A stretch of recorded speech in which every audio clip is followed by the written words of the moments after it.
welcome inside the Red Mile Rundown. Episode 77 already, and we are going to do some more report cards today. Of course, I am your host, John Easthope of the Red Mile Rundown, and alongside me, as always, from FlamesNation.ca, Robert Munich. Happy Draft Lottery Eve as we record this. Robert, how are you feeling today? Yeah, happy Draft Lottery Eve to you as well. Probably one of this is really sad to say, but the draft lottery on Tuesday is actually an extremely important day in modern Flames history. Because there hasn't been a whole heck of a lot of success at this organization since the lockout. So the fact that the draft lottery is a really big day for this team is kind of sad, but it's the reality. And my God, hopefully they win the first or second overall pick. That'd be fantastic. You guys put out there on Flames Nation about how we think and where we think the Flames will be picking in the draft lottery, and I'm going to do nothing to upset the gods of hockey and just continue to put the positive chi. So if you're listening to this post-lottery draw, you can ignore my comment, but beforehand, come on, hockey gods, pick one would be fantastic. Let the Flames have something nice just once, please. Just once. Be cool, all right? Yeah, that's my only wish. We don't have a lot of good things that happen to the team. Really, up until this point, I do feel with the new arena coming, I think the Flames have a great general manager in place. I like the head coach. There's a lot of good things in place, and they have a strong group of young players. So I'm pretty excited about that. But man, a cherry on top would be a first overall pick in a guy like Gavin McKenna. That would be something awesome. Or let's just be blunt. Come on, Batman, rig it for us, please, would you? Yeah, the Calgary Flames and Murray Edwards, they put up the money. The city of Calgary put up the money to build a new arena. The least you can do, Gary, is rig the lottery for us. You did it for Edmonton with Connor McDavid when they had Rogers Place built. Scotia Place is going to be ready in a couple of years. Let's open up that barn with guys like Gavin McKenna and Landon Dupont. Rig the lottery for us, Gary. Come on, do us a solid. You even gave Toronto a stud when they had their one down year. Come on. Let's go here. Calgary Flames, one of a few, very few franchises to never pick in the top three. Those few franchises that also haven't done it are also very brand new franchises. So, it's Vegas. That's the list. Might be the Flames in Vegas. That's the list. Holy God. It depends what you count the Mammoth as. If you believe they're still part of the old Coyotes Jets history, then they have. If you don't, then they haven't. But it all depends how you look at the Mammoth. And the wild thing is, you look back on some of the terrible teams the Flames have had in the late 90s, early 2000s, even, in the Treliving era, there was a few down years. And then recently, the team has been relatively competitive, but they haven't been all that good. So knowing the history of the team, the fact that they haven't had a top three pick is actually kind of astonishing. Yep. And in a bad way. Yeah, in a very bad way. It tells you how mushy middle this Flames team has been for the last couple of decades as well, right? You're just never bad enough to be in that top 5, 6, except for the few we got with Bennett and Kachuk, and you're never good enough to win the Stanley Cup. So it's a lot of mediocre Flames hockey, and let's change that now. This would be a great year to pivot here. Quick question before we dive into today's episode, Robert, though. Flames might not get the top 3 picks. Are you going to be disappointed in picks 4 through 6, or should we still be pretty happy as a Flames fan? Because I'm pretty positive, regardless where the Flames end up, as excited as I would be for number 1 or 2 and getting McKenna or Stenberg. We were talking off air. There's actually some pretty good players in that 3 to 6 range that really would jump off the page at me. What about you? You know what? I'm with you. I'm obviously you want to win the draft lottery, yeah. Of course. That's obviously the ideal outcome. But if they don't win it, even if they move down 2 spots to number 6, I think there's a lot of really good players available. I would argue probably the top 10 in this draft is very solid. And whether they end up with a Caleb Malhotra or Vigio Bork as a potential second or first line center, I think that would be super exciting. You have Carson Karls as a left shot D who I'm super high on. I love the personality, and I love the skill set and how hard he plays the game. Then there's Albert Smits, who's also a left shot D. Then you got Verhoff. You got, a guy like Chase Reed. There's going to be a really, really good player available for the Flames to take between 1 and 6. So, if they do end up dropping down 2 or 1, or they stay at number 4, I'm okay with it. I'm totally okay with it. I think they're going to end up with a really good player. I don't know if it's going to be the franchise-altering Quinn Hughes, Cale McCarr, Nathan McKinnon type of player, but I do think it could be a solid member of the core moving forward, which is exciting. So yeah, I'm not too worried about it. Yeah, you still need those solid players. You still need those second liners. You still need the second pair guys. You still need the guys beside the guy, right? And the Flames have a good opportunity to add either the guy or a guy right next to him in this coming up draft. A little bit of breaking news as we record here, Robert. I'm not sure if you saw this on your phone. The Flames have announced they've signed Theo Stocksalius to a 3-year entry-level deal, so that's pretty cool. Just a little side note on today's podcast. Second-round draft pick in 2025, signing with the Flames just now, coming across my desk from Pat Steinberg. So that's pretty cool. I wonder if he's going to play in the dub, or if they're going to keep him in Sweden. It's going to be interesting to see. I think he's got a lot of potential. Stocksalius.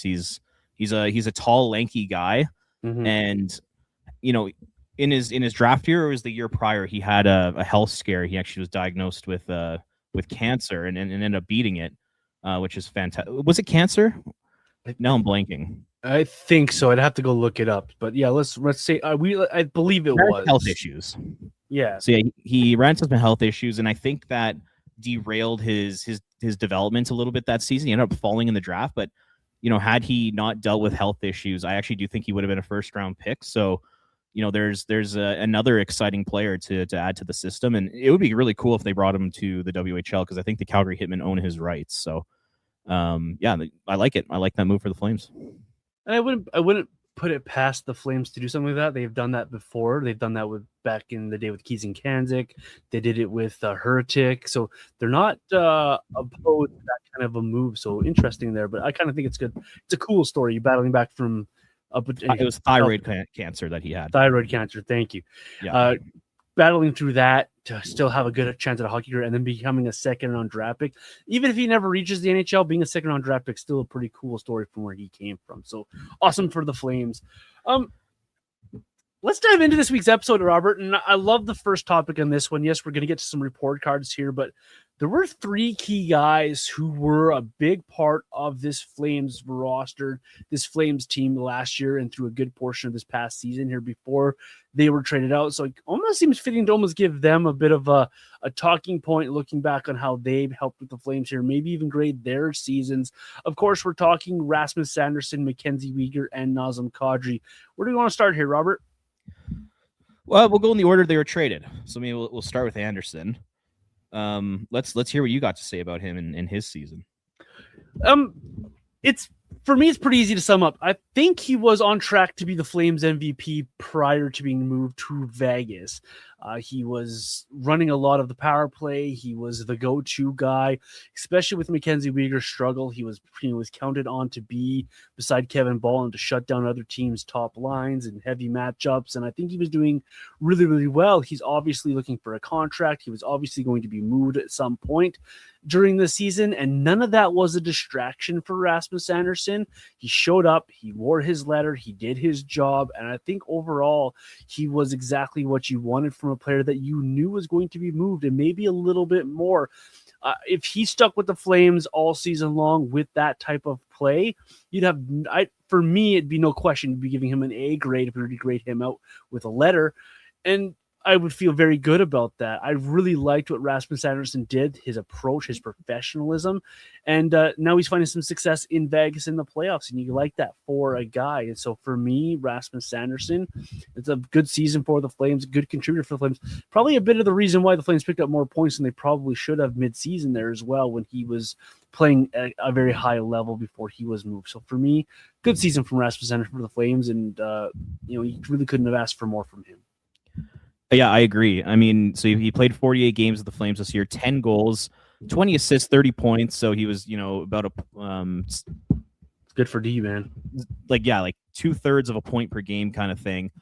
Had he stayed with the Flames, he would have shattered his career goals in a season mark. He scored 11 twice previous to that. So yeah, he scored 17 on this season. He probably would have been in that 17-20 range had he stayed with the Flames, running the top power play. So yeah, I'm with you. I thought he was really good. He was easily the team MVP, easily the best skater on the Flames, and thank goodness that happened, because the year prior was a disaster.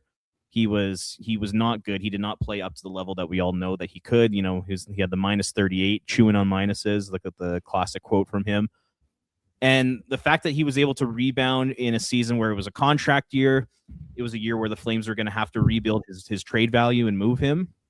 The fact he was able to step up, get his game back, score goals, be an important part of the team, I think was a huge reason why the Flames were able to get the trade return they were from Vegas. So, good on Rasmus Andersson. And, looking back on it, it's kind of silly the discussions that people were having heading into the season. Is Andersson going to be a distraction because he's a pending UFA? Like, does he want to be here?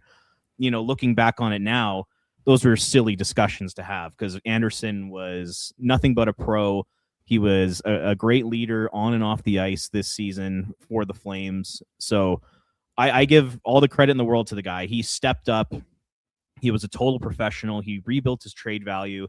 And on the way out, he was nothing but complimentary about the city and the team and how the team, respected him and how they dealt with this situation. So, not only were they able to get the giant trade return for him, but then on the way out, I also think it helped the Flames' reputation that, guys like him and Kadri were so complimentary of the organization. So it was kind of a great year for Andersson and kind of in turn a great year for the Flames and their asset management of him. So I think it worked out for both parties. So yeah, it was a pretty good season for him.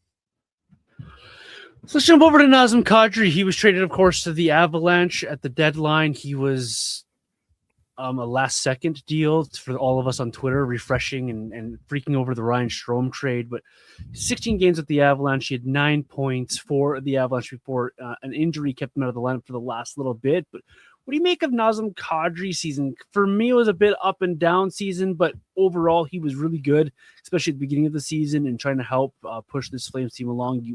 He wants to win, and he wants that puck on his stick, and sometimes it could be a detriment to his game, especially in Calgary when he doesn't have that support here.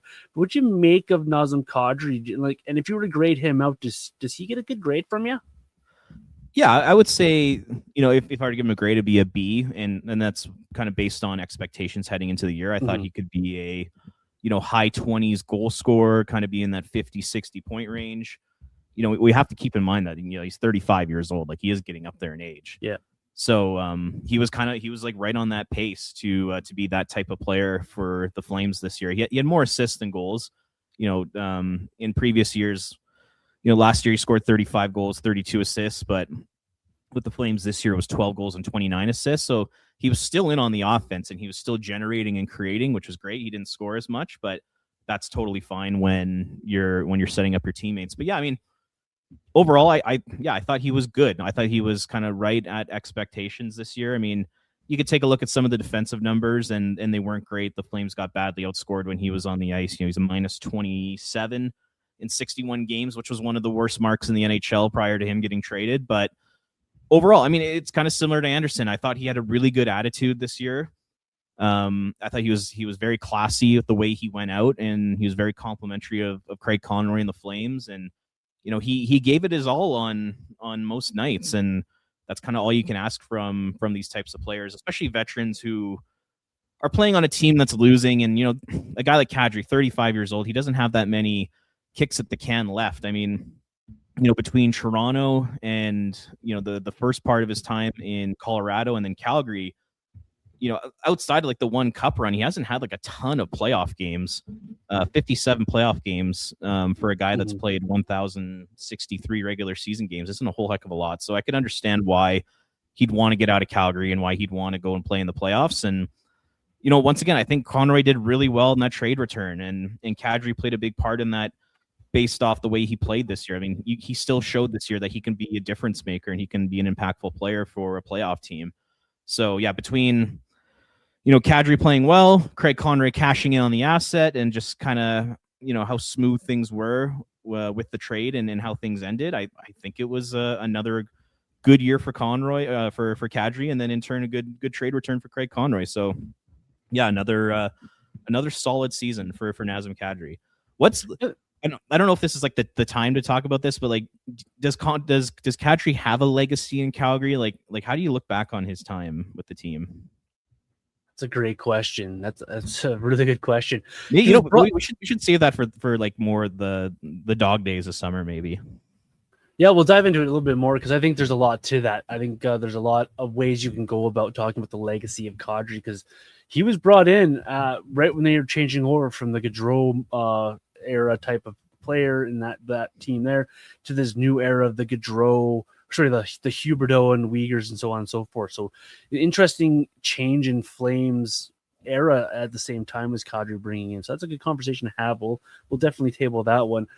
For his season this year as well, though, Robert, like you got to remember, and you said it there perfectly, it's your expectations of him coming into the season was he was going to be a solid player to help drive the top six and produce some points. And yeah, he had a bit of a tough stretch in there where he wasn't really producing a ton of points. But if you're to base off your expectations of what Nazem Kadri was, I think a B plus is a fair grade for him if you were to grade him out. And that's what you wanted from the guy. And he put himself and the Flames in a good situation when it was time to trade him, that they were able to get a deal done with Colorado and they were able to capitalize and bring him up. The Flames did better in that trade than I thought they were going to, given the contract remaining for Nazem Kadri. And you got to tip your hat to Craig Conroy for getting that done as well. But overall, you got to be pleased with what you saw from Kadri. Just not even just this year, but almost overall from everything we saw from him, except maybe that last month under Daryl Sutter. That's a completely different conversation. But more on Kadri later in the summer.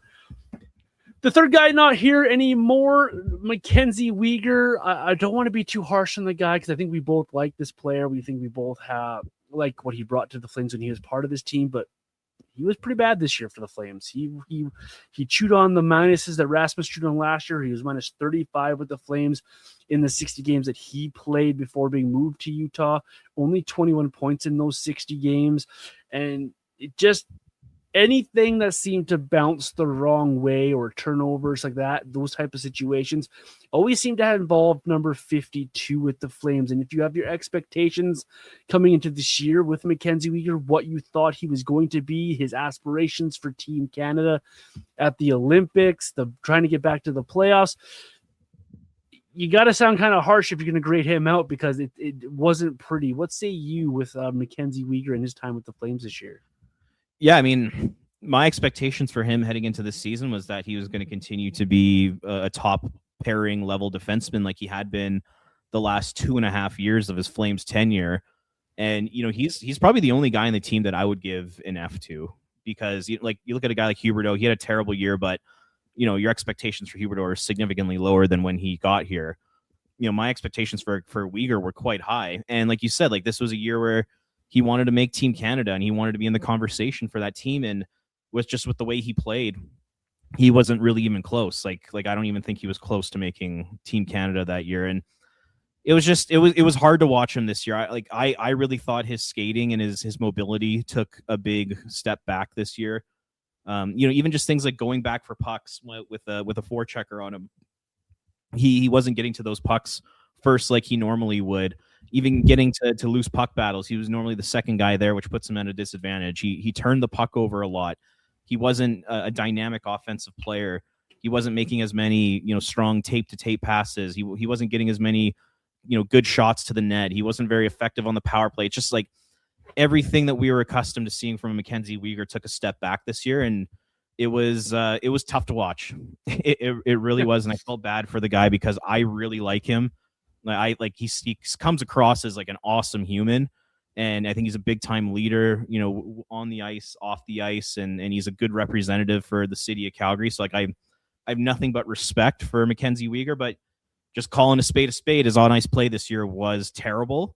And to be quite honest, I was very surprised that Craig Conroy was able to get the trade package he was. It was Olli Maatta, 3 second-round picks, and Jonathan Castagna. Mm-hmm. That's a major haul for a guy who's 31, 32. Yeah, he's 32 years old, going to be 33 next season. He's got 4 or 5 years remaining on his contract that pays him a lot of money, $6.25 million. Getting a haul like that for a guy having probably the worst season in 5 or 6 years, that's super impressive work by Craig Conroy. Like really, really impressive work. A job well done by the GM to cash in on, Mackenzie Weegar's a declining asset. And we saw it in Utah too. I didn't think he was all that effective in Utah. I know he scored a couple goals in the playoffs, but you watch him in his own end, he really struggled at times, and I think he struggled with the speed of the playoffs as well. So tough way to finish his tenure in Calgary, because he was great up until this season, and he's a great guy. So yeah, it's kind of hard to say like you give him an F, but that's kind of what I'm giving him right now. We talked a few episodes ago about guys that would need a really good summer, who should have a really good summer. And if he was still here, I think he'd definitely be part of that conversation, because he definitely needs a reset. It's not often that you can get that type of trade return. Plus, you don't have to retain a ton of salary for a guy like Mackenzie Weegar to move him out. And the Flames, I think, capitalized on it. And I hate ragging on the guy, but if you definitely are talking on ice package, he was for me easily the most disappointing on ice player this season. And you don't like seeing it, obviously, and I hope that he can rebound for Utah, because that Mammoth team was fun to watch for the most part as well, and hopefully he can rebound and have a better end of his career than he did here in Calgary, because that's a tough way to end, like you mentioned, Robert, and I think the F is very fair. I hope he rebounds in Utah as well. Like I said, I think we're both huge fans of the guy. I don't know if that was the player Utah should have gone all in on. I actually think it was a bit of a mistake for them, just based off the age, the way he's moving, the way he skates, the season he was having in Calgary. I think they could have spent those draft picks, prospects, and Olli Maatta. I think they could have spent those assets maybe a little bit better than what they did. Like, is there another way to get a Sergachev type of player when they did a guy in his mid-20s who still has a lot of good hockey left? I don't know how much like first pairing minutes Mackenzie Weegar has left in him. Like, maybe he could be a solid second pair guy for the next few years, but I think Utah needs a guy to be that first pairing player who can play those shutdown minutes. And man, I don't know if Weegar is going to be that guy. That type of move for Utah has definitely signaled the ownership really wanting to make the playoffs, the ownership really wanting to make a splash. And it sounds like that was the biggest fish they could get after. But I'm with you. Like, as nice as Mackenzie Weegar is and what he can bring, the Mammoth need something a little bit different on that back end. They're so close to being a really good, complete hockey team. They should make one or two key moves here, but they spent a lot of assets on Mackenzie Weegar, so they put a lot of eggs in that basket for sure. Yeah, and they were right to make that type of move. I 100%. just don't know if Weegar was that guy. 100%. Anything else on these three guys before we move on, Robert? Because those are three veterans. Of course, Andersson was here long term versus those other two. Weegar had a pretty good tenure in this organization as well, with the Kadri coming in after Gaudreau and stuff left. Anything left on these three guys here? Because there were three good veterans for the Flames for the time they were here. Yeah, I agree. Yeah, they were good players, and I'm very happy that the Flames made the decision to trade these players and go down the road of a rebuild. I think that was the smart thing to do. I think it was the obvious thing to do. I think everybody in the hockey world thought that was the way they should go, but it took them a long time to get there. But they got there, and that's all that matters. And they cashed in on these players. I mean, once again, the trade returns that they got were very impressive. So yeah, I mean, shout out to the players. They worked hard. It's unfortunate that core in this era of Flames hockey was so unsuccessful and they never made the playoffs. But at the same time, these guys, they did work hard. They were good people. They were good leaders. Like, I don't really think you could have asked more from any of those guys. So yeah, just a shout out to them, and yeah, shout out to Craig Conroy for getting the job done. Yes, nice that nostalgia didn't win out for once in this organization. Nice little change. All right, let's move on to today's letter grades for the current Flames here. I'm going to go a little bit out of order of the ones you sent me to, because we talked about disappointments, and I kind of want to get this one out of the way so we can be a little bit more positive toward the end of the episode. I talked about how disappointed I was in Mackenzie Weegar, and there was only one player on this roster that came very close to matching the disappointment in Mackenzie Weegar that I had, and that's number 47. Connor Zary, for me, came into the season. I had some high expectations. Anybody who listens to this podcast or listened to me in my old podcast or talked to me online, they know how much of a fan I am of this player. So maybe my expectations were a little higher than some. But I really thought Connor Zary coming into the season could be a guy to grab a top six role. The job was open. The job was there for the taking if he took advantage of it. Sure, Ryan Huska bounced him around the lineup, and I think a bit of that was because Connor Zary couldn't grab a spot, couldn't find some success anywhere in this lineup. I went harsh with Connor Zary. I gave him a D, Robert, because I just am very disappointed in the season he put forth. I don't think injuries can be an excuse for him anymore. I don't think it is anything other than between the ears for this guy, and you're a pro hockey player. You have to take advantage of opportunities given to you. And so versus my expectations for Conjure coming into this year, he didn't even come close. I got to give him a D, and I hate doing it to him because I love the guy, but disappointing season for me for Connor Zary. What about you, Robert? Yeah, you're right. It was a disappointing season for him, and I think we had a different view on him heading into the year. I was actually a little bit down on him, and the main reasons why, like if you went back and listened to the preseason predictions episode, I was saying that I thought he was going to take a step back because there was no role for him on the team, and I was worried about his skating. And so because my expectations for him were a little bit lower heading into the year, my letter grade's not quite as harsh. Like I gave him a C because my expectations were a little bit lower. But like even heading into the year, I think my projection for him was around 35 points, and he put up 25 in 74 games this year. So really disappointing from an offensive output perspective. And it's the old like chicken or the egg conversation with him. Is it, did he struggle because the coaching staff didn't put him in a position to succeed, or did the reason why the Flames didn't put him in a position to succeed is because he didn't earn it? And it's a little bit of both. But when it comes to a player like Zary, who is 24 years old, I think if you're the coaching staff, I think you should have prioritized giving him a role and allowing him an opportunity to succeed. And even if he struggled out of the gate, like just continue to put him there and continue to put confidence in him and say, like, even though you're off to a bad start, we still believe in you. We still believe that you can be a really good player. And I don't think the Flames did that. I think he got off to the terrible start. I think it was like 4 points in his first 25 games. Like it was really rough. And I think the coaching staff almost gave up on him a little bit, and they were healthy scratching him. He was on the fourth line, and he was on the power play. He wasn't on the power play. He was on a second line one game. Then he's on the fourth line one game. He's at center, and he's at wing. Like it was just a mess. The whole year was a mess for Connor Zary, for the coaching staff when it comes to handling him. And, like listening to people around the city, like the number one Flames insider right now is Pat Steinberg. And even Steinberg's been putting out there that like, hey, maybe Zary could be put in a trade package this offseason. And I don't think Pat's saying that because that's his opinion. I think Pat's saying that because he's heard stuff. Like I think Zary's future with the Flames is very uncertain right now. So yeah, very, very disappointing year for Zary. I'll give him a C. And, if he is back with the team next year, he's got to take massive steps forward in his skating. He's got to take massive steps forward in getting a little bit bigger and stronger. And if he does that, I think there might be the potential for him to be a half decent player. But if he comes back with the same skill set, I think he's in trouble. So it's going to be interesting to see what they do with him in the offseason. Like, do you lean one way or another in terms of trade or keeping him? For me, it's 6 1 half a dozen the other, right? If you're trading him in a package, you're bringing someone in that you can get something out of.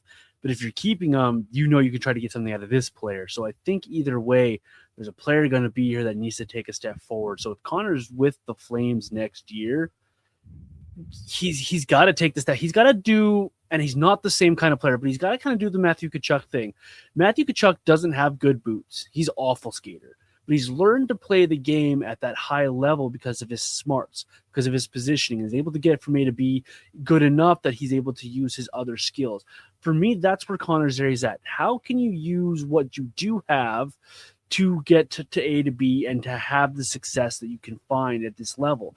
It's all on him. This is his offseason to prove it.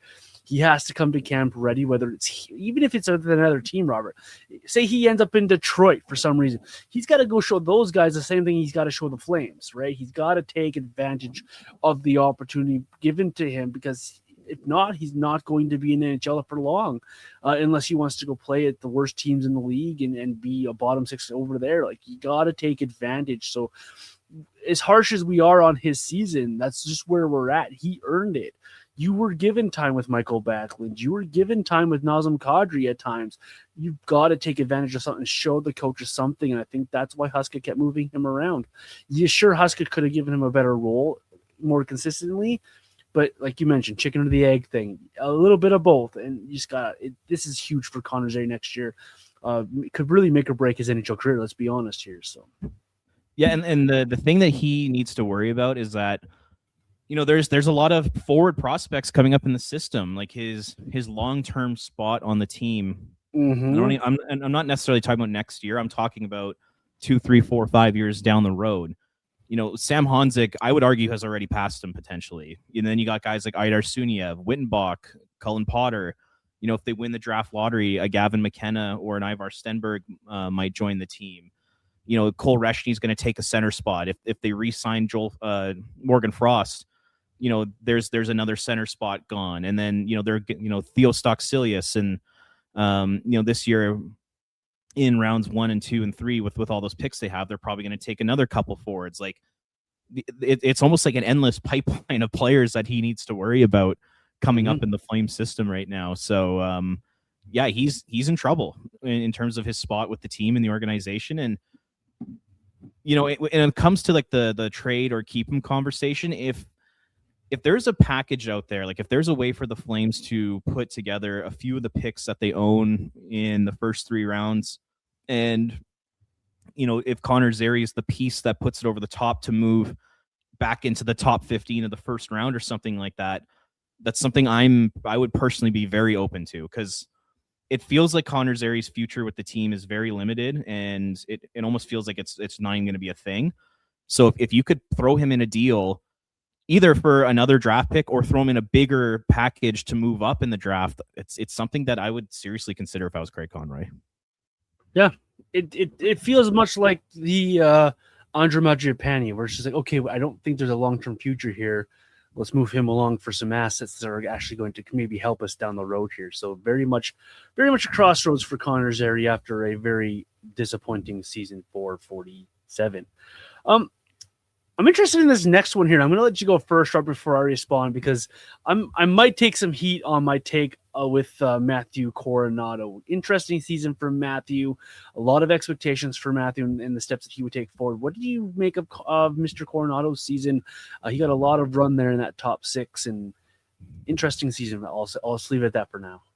Yeah, I mean, I think a lot of people are down on Matt Coronado. I'm not as down as a lot of fans are in him. I actually thought he was pretty solid for most of the season. And had he had just a little bit more finishing luck, like I might put together a video of some of the chances that he had this year where he wasn't able to score.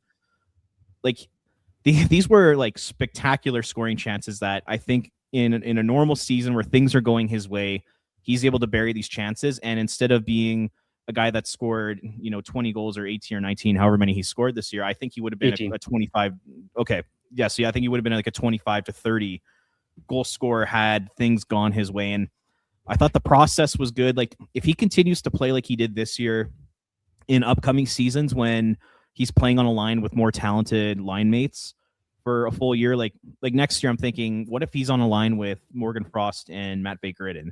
2 guys that are good distributors. Can they set him up for more goals this year? Like, and then in the future with some of the talented players coming up in the system, like I think he'll be playing with better players than he has the last couple of years. And I think that's going to make a big difference. So overall, I know the production wasn't fantastic, but once again, I like the way he played. I like the process. I thought he generated a ton of chances. And once again, if it was just kind of a normal year and things were going his way, and his shooting percentage was at kind of a career normal, then I think he would have been a right around a 25 goal guy. And on a team that scored the fewest goals in the NHL, I think that's actually pretty impressive. So I give him a letter grade of a B. Once again, I thought he was solid, and I'm pretty convinced that he can be a 25 to 35 goal guy for the duration of his contract, especially knowing that the type of talent he's going to be playing with in the coming years. Interesting. We both gave him a B grade, but I got there in a different way because I think my expectations might have been skewed on this player as well. I expected him to be a better player offensively for the Flames this year, and I get all of the close chances, but good players find a way to finish close chances, and there's only so much luck that plays into this game as well. He dropped from 24 to 18 goals from last year to this year. He dropped from a +6 to a -29. So for me, that's where his game is dropping off. He's not helping himself out as much as I'd like to see in other zones to give him those more opportunities, to help himself out, to be a better player all around in this game. Yes, I know he's a scorer. That's kind of his game is to shoot the puck. He needs to be a little harder to play against, in my opinion. He needs to be a little tougher in the hard areas and create a little bit more of your own luck rather than just relying on the shot from perimeters. Get inside a little bit more and muck it up a little bit more for me. So I expect him to, like you, I expect him to be a 30-ish goal scorer in between their give or take 5 goals. He has that ability. He has one of the better shots on this team. He should be on your top power play. He should be in your top 6, if not your top line. He needs to be a go-to guy for the Flames now moving forward, and he has that ability to do so. This season, I just didn't see a lot of that extra fight from Matt Coronato. He should be more feisty of a player. We've seen it before in the past from Matt, and I really want to see him take that extra step next year. So I'm not down on Matthew Coronato. I just expect more from Matt Coronato because we've seen it. We know he can bring it, and it was a tough season for all of the Flames on a whole. And Matthew was no different here for me, but I was still nice and gave a nice B grade because he still produced, like you mentioned, Robert, he still produced quite a few goals on a team that didn't produce goals, and that's pretty impressive from 27 here. Yeah, and like it's hard to score goals when you're playing with Michael Backlund as your center, or Ryan Strome, or even like a guy like Kadri. Like I know he had more assists this year, but he's not a traditional playmaker. Like there's not a lot of guys that get him the puck. Mm-hmm. And like I agree. Like there are times where he can create more chances on his own, and he can be harder to play against. I think those are all fair criticisms of the guy, and he's still quite young. I think he's going to be able to turn it around. Mm-hmm. And like I said, I do think he's going to be a really consistent scorer for this team. And with the cap going up the way it's supposed to, I think his contract is going to be, pretty solid for, the next 6 or 7 years here.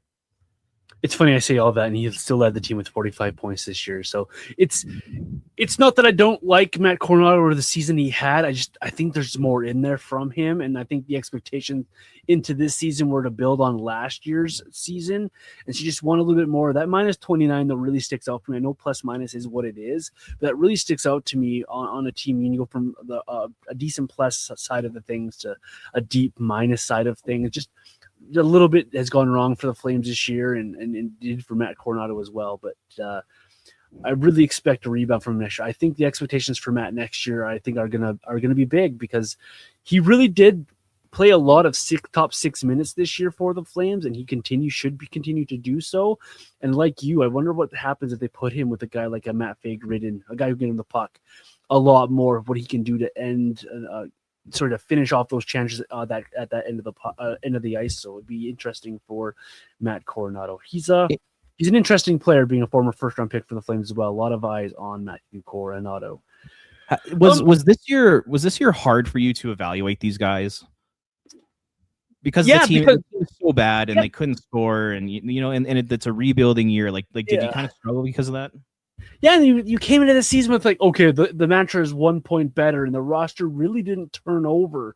It was the same group of guys. You thought you would see that same fight in this, and the team just it hit a brick wall in October, and you're just like, oof. And all the expectations that we had coming into the season are all changed because their October was, well, brutal, let's be honest. And you're just like, well, how do you evaluate this now when they're always chasing games? They're always chasing the score. They're always chasing in the standings now. So I'm with you. That's a great point by you, Robert, because I think that's why a guy like Matthew Coronato was so hard for me to grade this year, because you had the expectations, but then the team just absolutely was god-awful. Because I bet you there's a lot of people that are listening to these report card episodes, and they're probably yelling at their phones or their cars or whatever, and they're saying, this is a team that scored the fewest goals in the NHL. They were 4th last in the league. They were never close to the playoffs. Like, how could you be giving so many B's and A's and those types of grades to these guys? And I guess, like, I would say is my explanation would be, once again, we're grading based off expectations heading into this season, and the expectations for a lot of these players, were pretty low. Like they ended up being the types of players that we thought they were going to be. The reason this team finished so low isn't because half the roster didn't live up to expectations. I think it's because just this team lacks so much talent, really in all aspects of the roster outside of goaltending. Like this is not a high end squad by any stretch. So even if all these guys had just lived up to career averages and we gave them all a B, they're still missing the playoffs because they don't have the difference makers right now. So I think it's just like a little kind of justification or context as to why we're giving the grades we are. Yeah, a lot of things, like, I think we forget because of how it ended for the Flames last year, but I think last year they had a lot more bounces go their way. A lot of things went the Flames' direction when they were in that playoff chase to keep them in that playoff chase.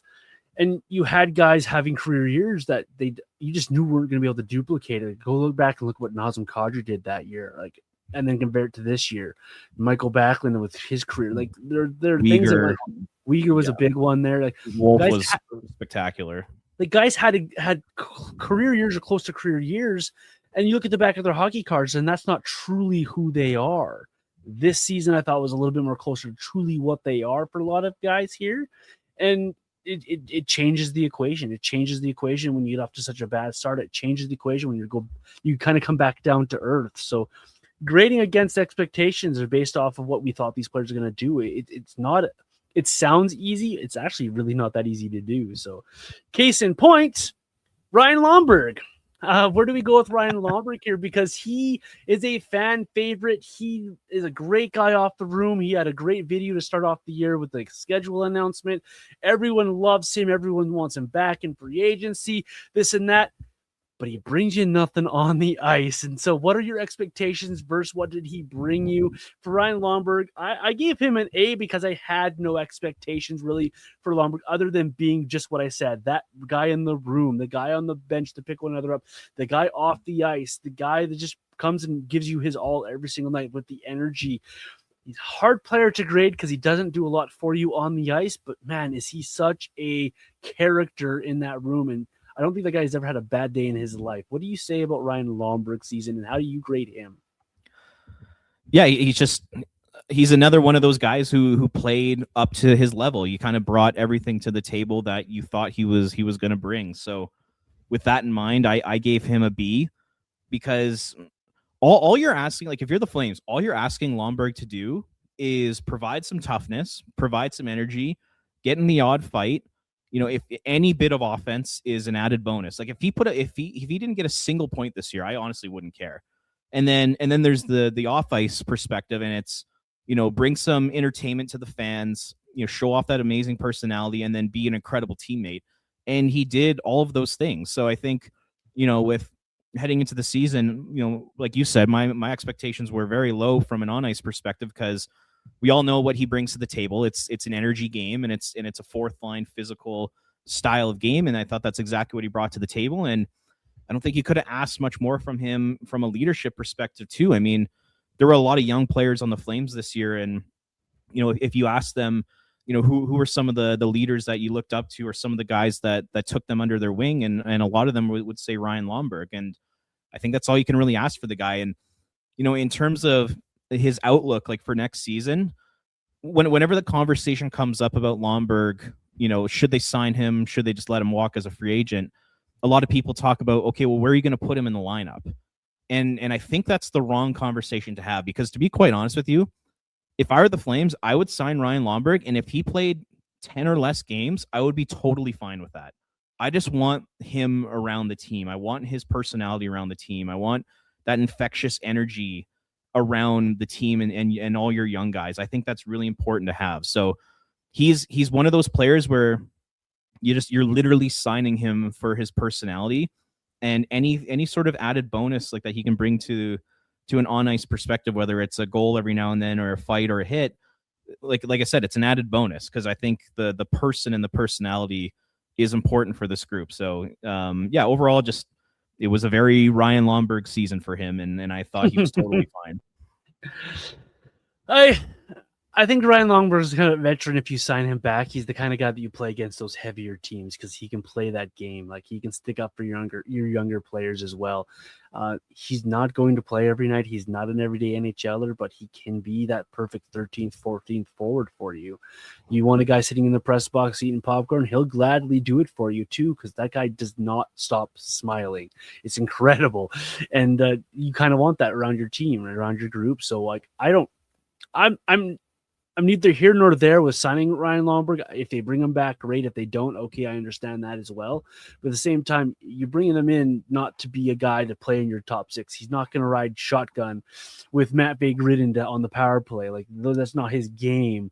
And so if you base off the expectations and keep them where they should be, Ryan Lomberg's your perfect 14th, 13th forward, a guy who can play, like you mentioned, 10 or a dozen games, whatever, it end up being at the end of the year, and a guy you can rely on. And you all know out there listening, I know you all say, well, where do you play him?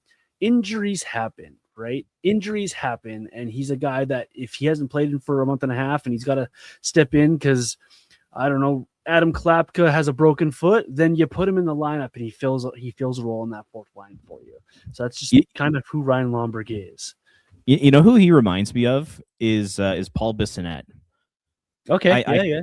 I feel like Paul Bissonnette carved out, a half decent NHL career for himself because of his personality and because he was such a good guy in the locker room. Like, not the best player, not the most effective player, but he understood his role and he was a great leader and a great person to be around. I feel like Lomberg, it's very much a similar type of situation.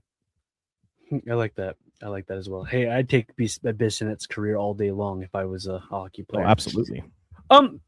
One of the guys we talked about coming over in the trade for Mackenzie Weegar was Olli Maatta. This guy comes in here, and all of a sudden he's a Norris caliber defenseman, can't stop scoring.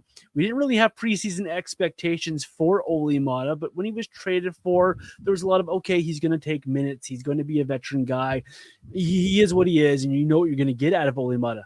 Little did we know, we didn't know what we were going to get out of Olli Maatta because apparently he's Bobby Orr reincarnated. How do you grade the small sample size Olli Maatta gave to the Flames? Because I can't help but give him an A because he did way more than I thought he was going to do. He actively was sabotaging the tank, it felt like it some nights, just scoring points after points. And he actually provided really good leadership for some of these younger players on the roster playing beside guys like Hunter Brzustevich.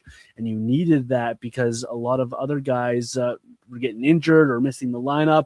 And when you have all these young defensemen playing, you needed a veteran to step up, and that's exactly what number 3 did. How do you grade the short tenure of Olli Maatta? Okay, so like from an actual performance standpoint, yeah, 100% you have to give him an A. Like I would even give him an A+ for how he played. But in terms of how he affected the tank, you give him an F. Like this guy destroyed the 100%. Him and Cooley were just the saboteurs. They were. If it wasn't for Maatta playing the way he did, I can almost guarantee the Flames would have finished third last. Like there's no doubt in my mind that he was responsible for 1 or 2 points on his own. Like that's how good he was. And to put a little bit of perspective, so if you go back and look at his career high in points in the NHL was 29. In Calgary, he put up 14 points in 21 games. That's a 55-point pace over 82 games. Like he almost doubled his point production from his career year in Calgary. Like that's unbelievable. And this isn't a guy who it's like, oh, this is a breakout season and he just played his 250th game. Olli Maatta's played over 800 games in the NHL. He's been in the league since 2013. This is a guy who has established himself as a shutdown defensive defenseman who will put up anywhere between 15 to 29 points. And he comes to Calgary and he puts up a 55-point pace over 82. Like, I mean, like, good on him. First of all, like, congrats. Like, that's pretty incredible to do at the age of 31 years old when, you think you've already established yourself as a certain player. So good on the guy. And I think from like an asset management standpoint, I think it's awesome for the Flames because now they can flip Maatta over the next year or two here, and they can probably get some half decent value for him, whether it's a second or third round pick or something like that. Then all of a sudden the Weegar trade is 4 second round picks and a prospect. Like that's pretty incredible work by Craig Conroy. So shout out to Olli Maatta. And you mentioned the leadership thing, and I thought it was interesting in the locker room cleanout day. Hunter Brstevich, he was asked, who are some of the leaders that have kind of stepped up and helped you this season? And he specifically shouted out Maatta, and he had mentioned that there were a couple times where they were really butting heads on the bench. And I think that's a good thing because, maybe Brstevich sees the game a certain way and doesn't want to make a hard play or doesn't want to make a smart play. He wants to kind of push the offense forward and be creative and all that kind of stuff. But Maatta, I guess, really got in his face and got in his grill and said, no, like, this is the way you play the game at the NHL level. And once again, this is a guy who's played over 800 games. He has 2 Stanley Cups.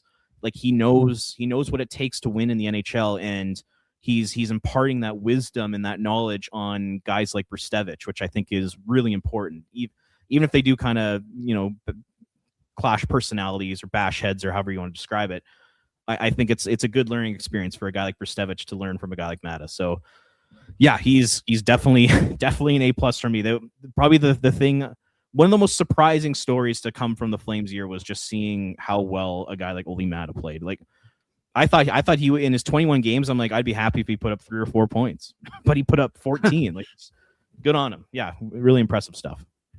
From a competitive standpoint, I love watching 2 guys on the bench who are long-term pairing or their line mates battle one another, because that's the competitive spirit. Hey, we all want perfection. Nazem Kadri was good at that as well, getting after his line mates. He still is.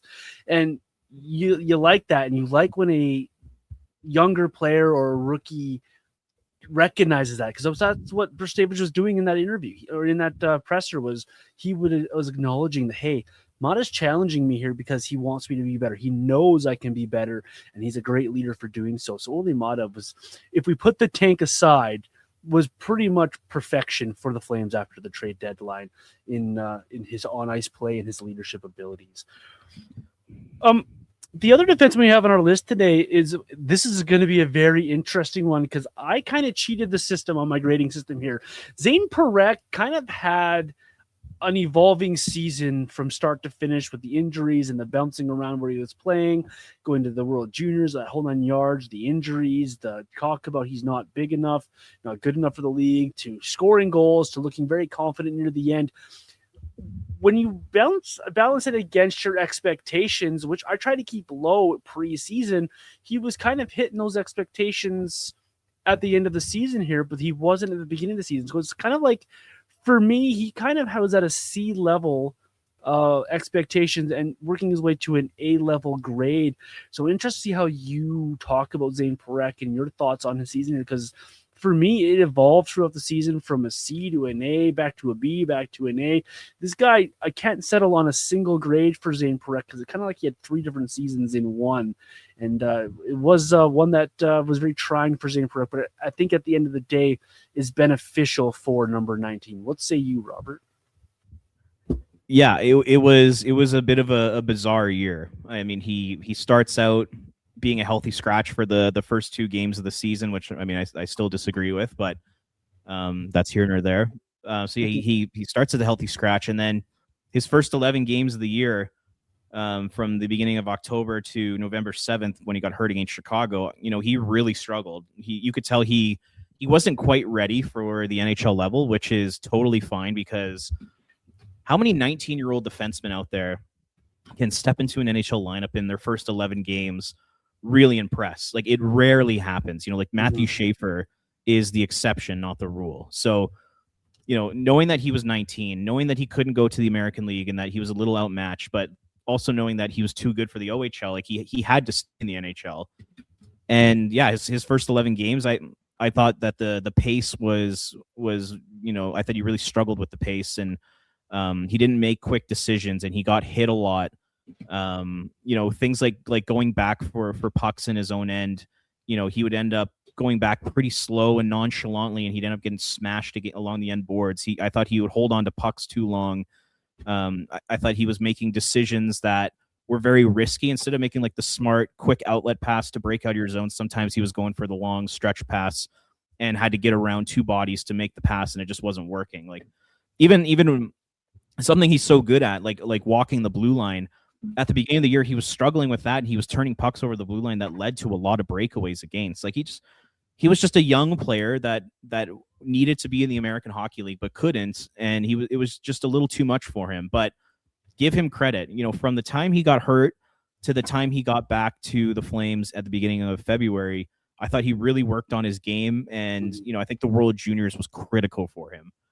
Going in there and setting the single tournament record for points by a Canadian defenseman, I thought was huge for his confidence. Like, in the World Juniors, he looked like a completely different player. Like, he looked like the Parekh the Flames had drafted, with the goals he was scoring and the passing and running the power play. Like, he was spectacular at the World Juniors. And then he goes to the American League for 5 games for 4 games, and he plays well in 3 of them and puts up 5 points in those 3 games. And then he came back, and from February onward, he looked like a completely different player in the NHL. So he got off to a really rough start, and it's not really his fault. I'm not criticizing him for getting off to that bad start because he was so young and so inexperienced. Like, it's going to take time to learn the NHL game, and I think he proved that. And I know heading into the season, my expectation for him was from October to, say, the end of December. I thought it was going to take him some time to get used to the NHL game, and then come January, he was going to flourish. And it's kind of exactly what ended up happening for him. From February to the end of the year, I thought he showed glimpses of a guy who can be a 70-plus point, running your number 1 power play type of defenseman, an Evan Bouchard or Erik Karlsson type of player. Like, the skill and the talent is unbelievable. The vision and creativity is unbelievable. And I think he's going to be a really good player for a long time. And the progression that he made throughout the year, I thought was really impressive. And, I don't know if he could have learned more. I don't really know if he could have developed more over this season. I thought it was really good for him. I think he would have liked to have played more games. I think he only played 37 games total. So he would have liked to, have played probably in that 60 to 70 range. But overall, I think you got to be pretty happy with how things finished this year. Like, I'm going into next year thinking that he is a full-time NHL player. He will run the first power play unit all year, and he'll probably be a 35 to 45 point guy in his first sort of full year in the NHL, which is exactly where guys like Erik Karlsson and Evan Bouchard were. And that's kind of what my expectation is. So yeah, I was pretty impressed. I gave him a B+ because the beginning of the season I thought was kind of a C, and I thought the end of the season was an A+ range. And so I just kind of met in the middle there with the letter grade. Yeah, I like that. That was well put. Really not a lot I can add there on Zayne Parekh.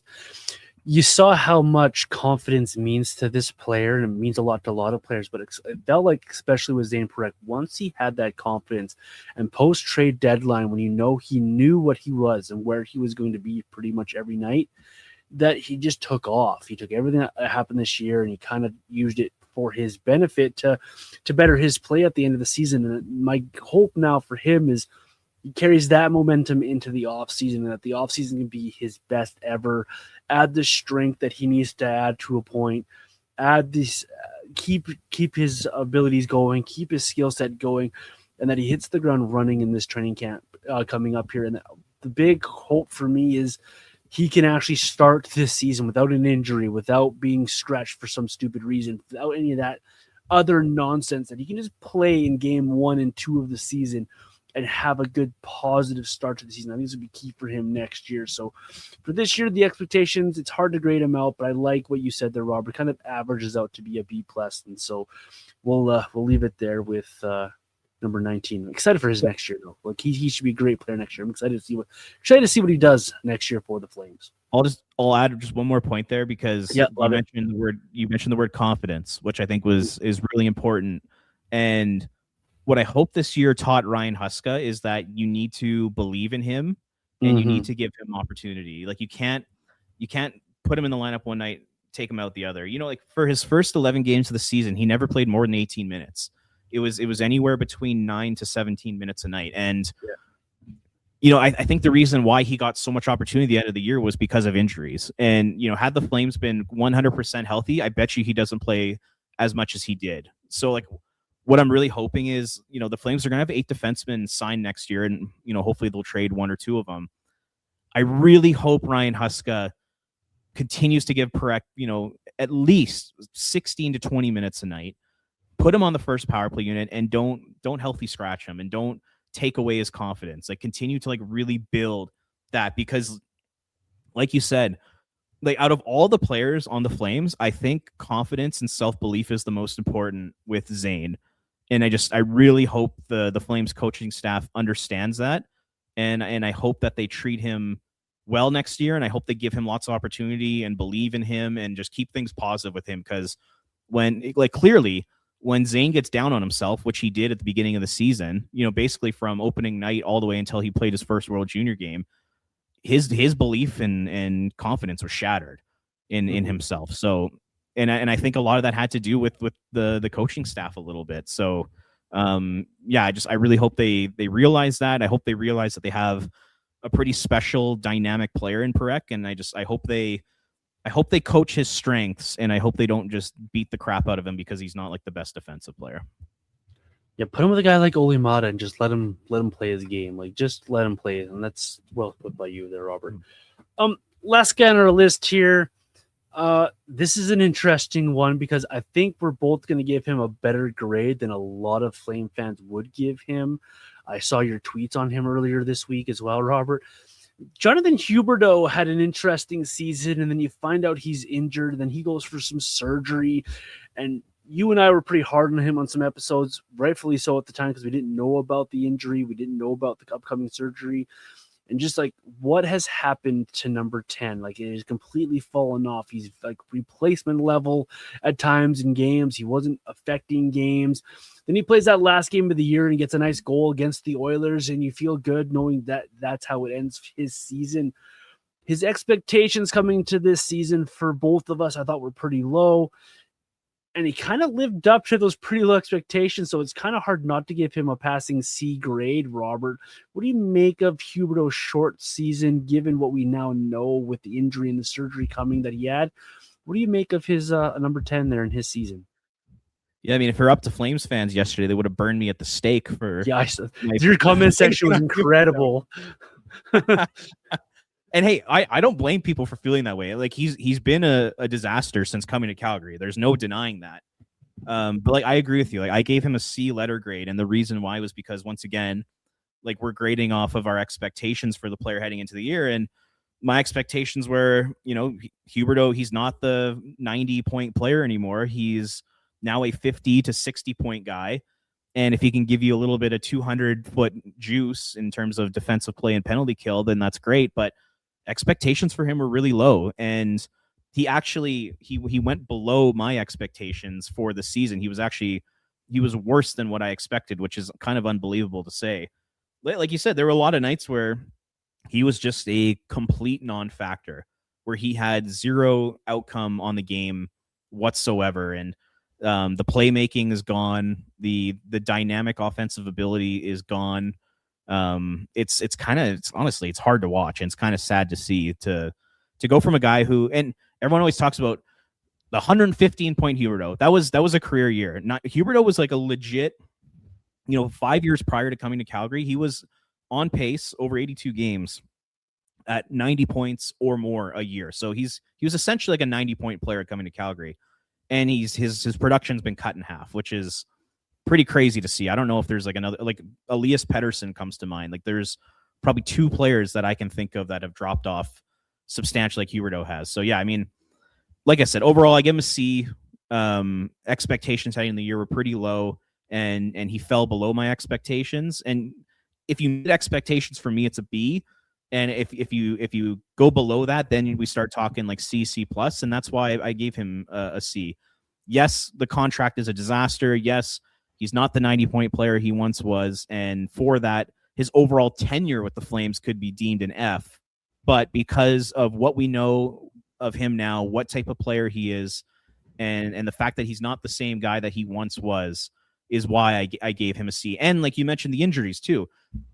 By all accounts, it sounded like he was playing through some pretty serious pain. Like he was getting injections all season long. So playing through pain and all that, taking all that into consideration, that's why I give him a C. And I know a lot of people think that's too friendly or too kind of a grade, but I actually think it's pretty on point. If we didn't know about the injury and the surgery, it would be pretty easy to sit on the podcast here and just lay into him. We both have done it on the podcast in the past because his on ice play was awful. It was not good. He was not good. Like I mentioned earlier, at times he was replacement level bad on this roster, and you'd give him an F without question because you just want something from number 10 to be cheered about. Now, using the injury as an excuse for his play might be a little bit of a cop-out, but you kind of got to take that into consideration. Imagine going to your job with a hip that really is useless, and you're just struggling to get through every single task you do, and he's trying to do that as being a high-level athlete. And so it is a cop-out, but at the same time, it's like you feel for the guy, you feel for it, and I'm with you. You can't expect him to be a 90-point guy anymore, and so you and I both give him fairly decent grades because we don't expect all that much from him anymore. We just expect him to show up, be a good pro, and be the leader that the Flames say that he is in that room, and that's pretty much the expectations for Huberdeau. You don't want to put expectations on him anymore for points because he's always going to fail short of that.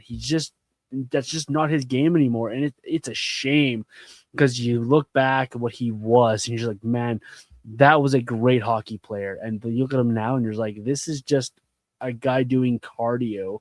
So I think you and I are both nice to him because we realize what he actually is compared to what we wanted him to be. And we've given up the hope that he is going to be a point per game or better player. If he gets just 35 to 40 points, you're kind of thinking, okay, that's kind of what he is now, which sucks. But that's just kind of the reality of where Jonathan Huberdeau is now in his career. So next year, I'm not sure what to expect of him coming off that major hip surgery. We'll maybe talk about that in another show, Robert, because that hip surgery is it's not a nice one, and it hasn't been kind to people in the past either as well. We've briefly touched on that in past episodes because we'll see what he brings to the Flames next year. What do you make of next season for Jonathan Huberdeau and where he might possibly be at here, Robert? Oh, I don't know. I honestly don't know. He's kind of like the Flames. It's like I could see him, being half decent and getting back to, the level he was in 24-25 when he scored, I think it was 27 or 28 goals and put up over 60 points and was a good 200-foot player. I could see him getting back to that now that he's playing pain-free, but I also see a scenario where things, maybe don't go so well and he's now a 35, 40-point player. Like, I think the range of outcomes when it comes to Huberdeau is quite wide, quite a bit wider than I would have for almost any other player on the roster. So I have no idea what to expect. Because there's been a couple guys that have come back from this surgery, but there's been guys like Nicholas Backstrom and Ed Jovanovski as a couple examples who it's literally ruined their career and they've never been the same type of player. And so if that happens to Huberdeau, then he might be a 30, 40-point guy if he can truly bounce back. And now he's playing pain-free and can skate properly and all that kind of stuff. Maybe he does become a 60 to 65-point guy for the next few years. I have no idea. I don't know. It's going to be interesting to see. I'd be surprised if he comes in here and blows anyone's doors off, and I would be surprised if he comes in here and is completely ineffective and worse than anybody on the roster. So I think it's somewhere in the middle, and hopefully he can actually come back and play at some point for the Flames. It'll be very interesting. Well, yeah, and for the sake of the long-term future of the Flames, I think a really important thing is within the next 4 years, I think you really need to move off that contract somehow. And if Huberdeau can become a half decent 200-foot player, basically if he can be the 24-25 version of himself, if he can be that player for the next 3 years, then all of a sudden with the cap rising, you can probably eat a little bit of his salary and you could probably move him along with a draft pick or something, and it wouldn't be totally out of the question like it is right now. So like, just for the sake of the Flames and their asset management and their cap space moving forward, they have to be able to somehow move him over the next 3 or 4 years. So the only way that's going to happen is if Huberdeau has a pretty significant bounce back over the next couple years here. So I'm cheering for him because he seems like a really good dude and you want good things to happen to him. And then at the same time, you also want good things to happen with the Flames as well, because there's going to come a time here over the next 3 or 4 years where they're going to need to sign guys like Zayne and Matvey Gridin and Cole Rechny and Potter and Wittenbach and if their first round pick this year, hopefully it's a Gavin McKenna. Like they're going to need to sign these guys, and having $16.75 million tied up in Huberdeau and Sharon Govich, that's a lot of cap space for a team that needs to sign a lot of young players. So I hope he is able to turn things around. All right. Happy draft lottery to you all. Or if you've already seen the draft lottery, listen to this after. Hopefully you're celebrating the great victory that's going to come down. Robert and I have both prayed to the hockey gods in our own way, and we're putting that good chi into the air. So hopefully the draft lottery goes well for the Flames, or I should say the draft lottery will go good for the Flames. And we're celebrating next week on the podcast with Robert and I. We appreciate you making us part of your podcast rotations. You can find Robert at Ring of Fire CGY and myself, Vintage Johnny 84. And of course, the show is Red a Mile Rundown wherever you get your podcast. Robert, anything else we missed on today's podcast before we let these folks go and enjoy the rest of their weeks? No, just whatever you do for good luck, do it over the next 24 hours for the love of God. Do everything you can, everything in your power to make sure the Flames win the first or second overall pick. Lucky jerseys, lucky rabbit's foots, prayer seances, whatever you got to do, sacrifice. I don't care. Let's get it done. Let's bring Gavin McKenna to Calgary because that would be a ton of fun. Enjoy the draft lottery. Enjoy the playoffs because they have been tremendous. And hopefully we see some more good action. We'll see you guys next week here on the podcast. We appreciate you. Enjoy your weeks.